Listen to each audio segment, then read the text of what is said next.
Шымкенттегі саябақта тоқ соғып ауыр жарақат алған Ринат Әуелтай ауруханадан шығарылды. Облыстық балалар ауруханасында 1,5 айдан бері ем қабылдаған бүлдіршінге күйік бөлімінде ота жасалған. 3 жасар Ринаттың анасы Жанат Әзімованың сөзінше, дәрігерлер санындағы теріні қолына жапсыру үшін тағы да бір операция жасауды жоспарлапты. Алайда күйген жерден ет өскен соң ақ халаттылар бұл ойынан айныған. Дегенмен бүлдіршіннің толық жазылып кетуіне ешкім кепілдік бере алмайды. Тіпті Ринаттың қолы қашан қимылдайтыны да белгісіз. Ал Әл-Фараби аудандық ішкі істер бөлімінің мамандары тергеу жұмыстарын жүргізбейді дейді Ринаттың анасы. Тіпті мамандар арызды алғалы төбе көрсетпепті. Роботы келді бірінші Әл-Фарабидің. Сол үй жоқ, вообще хабарсыз.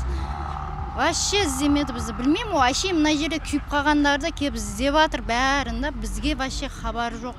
Түсінбеймін, неге екен, мен соны сотқа берейін десем, бере алмай отырмын енді. 3 жылда қимылдайды ма, 1 жылда қимылдайды ма, оған бұлар гарантия бермеді. Енді бұлар енді сол ашық жерін бәрін жапты, бәрін түзелді. Енді чуть-чуть бар, оны үйге барып сесінер түскен, бұл мазасыз болып кетті уже. Жылауы көбейіп кетті, енді 1 ай 20 күн жаттық қой. Енді Ринат оңалту орталығында да ем қабылдауға жет. Еске салсақ, 3 жасар бала Тәуелсіздік саябағында анасымен бірге қыдырып жүргенде абайсызда құлап қалған. Содан ашық тұрған сымға қолы тиіп, оң қолы қатты күйіп қалған еді. 4-ші дәрежелі күйік шалған Ринатты анасы бүгінде Арыс ауданына алып кетті.